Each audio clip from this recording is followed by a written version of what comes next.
Persona 5 Royal is a pretty easy game. It practically wants you to win with these mechanics, such as showtime attacks and baton pass. And I mean, it does also literally give you a free ticket to summon God, but if we just ignore that, it's the Persona game that lets you get away the most with playing poorly, and sometimes even use it to your advantage. Some could argue that the most difficult aspect of the game is the mental factor, because when you finish the game, that's it. The 100+ hour journey is over, and the bonds you feel like you forged with these characters is abruptly discontinued. But this is a difficulty that's intentionally imposed on the player. Without a doubt, the way to make the game as hard as possible is to impose your own restrictions onto yourself. For example, you could limit yourself to your starting persona, take on only mandatory battles, intentionally not level any confidants, or play with only one hand. And on a similar line of thought, I thought of an even greater challenge, which, as you've seen from the title of the video, is to try and play the game while not banging Kawakami. But there are multiple restrictions in place. Rule 1. I cannot see the phrase banging Kawakami. Rule 2. I cannot hear the phrase banging Kawakami. Rule 3. I cannot speak the phrase banging Kawakami. And most importantly, Rule 4. I cannot bang Kawakami. Those are the only restrictions. Other than that, anything goes. As such, I'll be using my new Game Plus save file to ensure that I don't bang Kawakami as fast as possible. And so, with all those rules in mind, the game can begin. Starting the run, my hands are sweaty and I immediately almost break rule number 1 as I name my character. I'm able to snap out of it at the last second, and well, before the intrusive thoughts can get the best of me again, I have to put in a second name as fast as possible. Unfortunately, this is the first word that came to mind.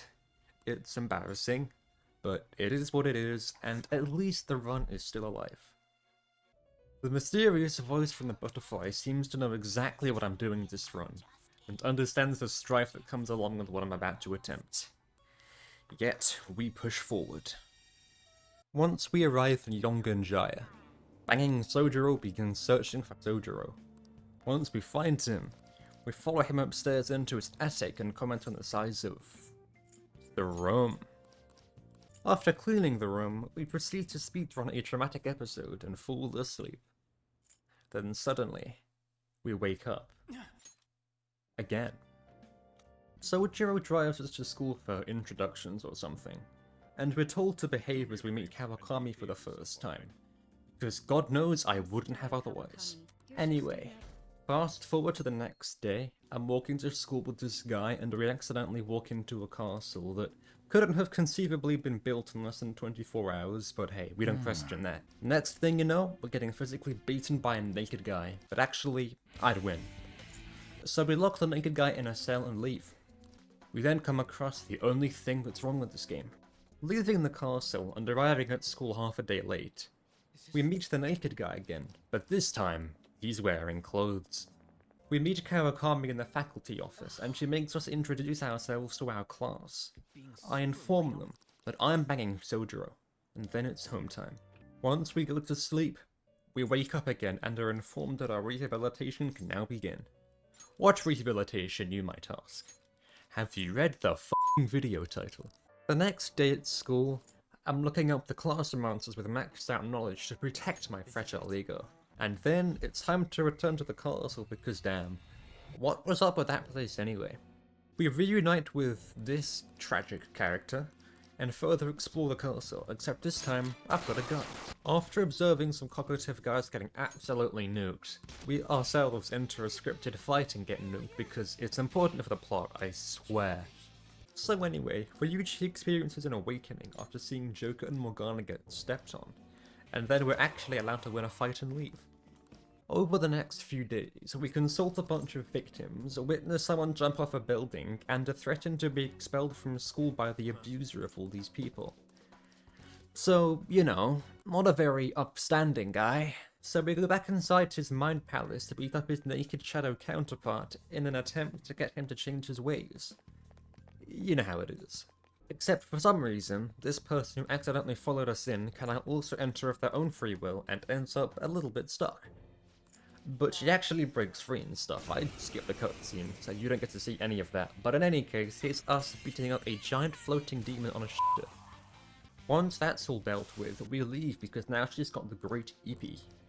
Fast forward a day and I'm hanging out with a goth doctor because I want some of her original medicine. This is not an innuendo.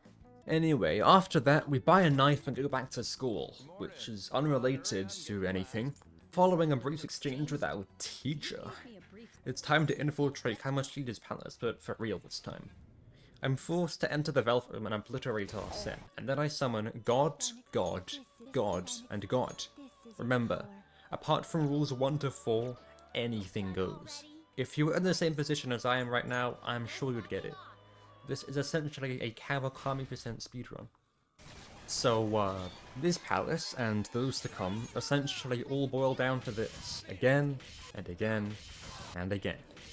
Alongside the occasional display of my obscene stupidity as I forget how to solve a puzzle. Essentially, what I'm trying to say is, hey, what do you know? We already secured a route to the treasure, that's crazy. Send the calling card, next day comes around, we enter the palace, and I charge up a punch that kills Kamoshida instantly. With that, the Castle of Lust is spontaneously reduced to rubble, and we are one step closer to our goal. As we await the result over the next 10 days, I get gains. Not in real life, of course, no. I evidently have zero sex appeal. Once Kamoshida announces his wrongdoings, we sell his treasure on the black market and use the funds to buy a mountain of beans, or something, what is that? One traumatic episode later, we beat up some guy with the smitings of God, and meet a child in the first circle of hell that looks like a goddamn eggshell. And you know, let's just never question this guy ever in the entire game. Who is he? Regardless, after a week of acing exams that I didn't cheat on, we're introduced to my goat, the Snackmeister. He is wholly irrelevant to this playthrough, but regardless, I feel like I have to give him this time in the spotlight because, I mean, come on. Man, it's Maruki. Following this, we meet some painter with blue hair and a kind old man in a car who is simply too nice to be evil. We get invited to their art exhibition, where it's inferred that the kind old man is plagiarizing his pupil's work.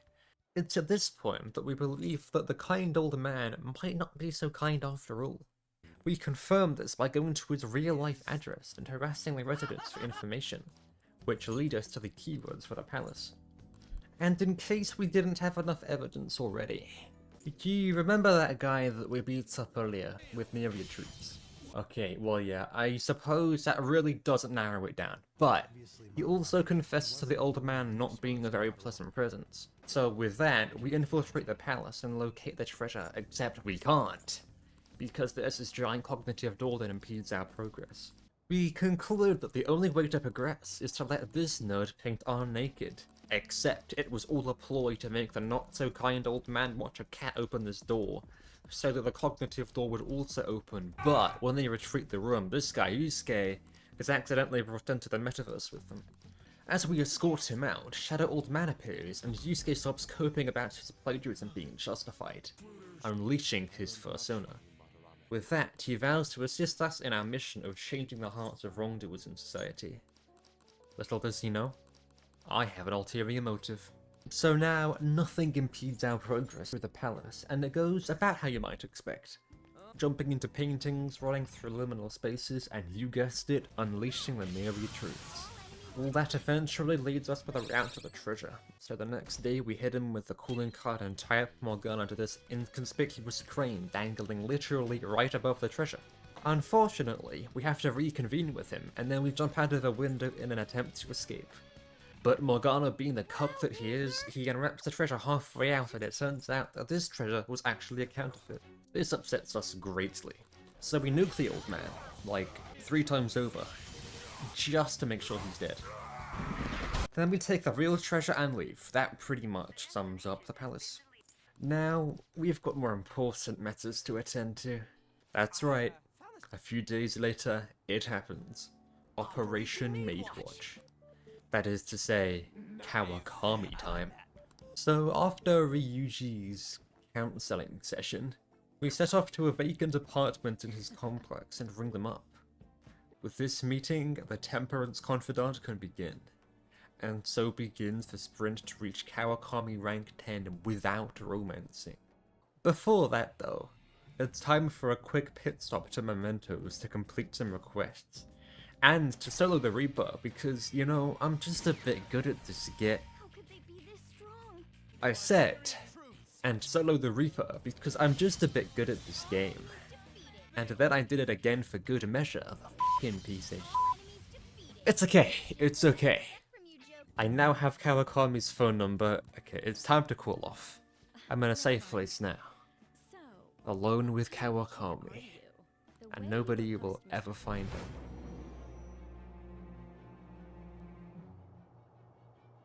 I bet you were banging your teacher. What do you have to say to that? While waiting for the old man's change of heart, and to be able to hang out with Kawakami again, we engage in activities such as hanging out with friends, spying on members of the Yakuza, and being overworked for minimum wage. Typical high schooler stuff. Then, once the end of the week rolls around again, we continue to call Kawakami. For rank 2, we pay her 5,000 yen to sleep on our bed. Next day, rank 3, she makes us instant noodles. Over the next couple of weeks, we're locked into some important plot stuff. Unfortunately, nobody cares, and I didn't ask. By day, I'm investigating the local mafia. By night, I'm hanging out with my teacher or doing crunches from my ceiling. Truly the duality of man. Anywho, after getting blackmailed, we're thrust directly into the palace of a mafia boss. I've got no time for this, and luckily there are no cognitive fools to slow us down this time. So after a handful of these, we're already at the treasure location. Look, I'll say it again, I know it's boring, but this really is all that happens during palace infiltration. In fact, there's even less going on this time, because you know how we're now level 50 from the Reaper fights? Yeah, I don't even have to fight enemies anymore. With that in mind, once we've sent the calling card, I face the shadow of the mafia boss alone. To everybody's surprise, a big steel pig is no match against a literal deity, nor is an insect with a riot shield or an insect without a riot shield. With them dealt with, and Morgana dead at long last, there's finally enough free time left to max out Kawakami before the next palace. This is it. The final stretch. So, as we continue hanging out with Kawakami, we learn that the reason she works as a maid is because she's being extorted for money by the guardians of a student she used to mentor. And now they're blackmailing her too. So what do? Well, the only natural thing. Kill them in mementos. Now that they've rescinded their demands, Kawakami is finally free of their clutches. And this brings us to rank 9. From here, it's as simple as not choosing the romance option and...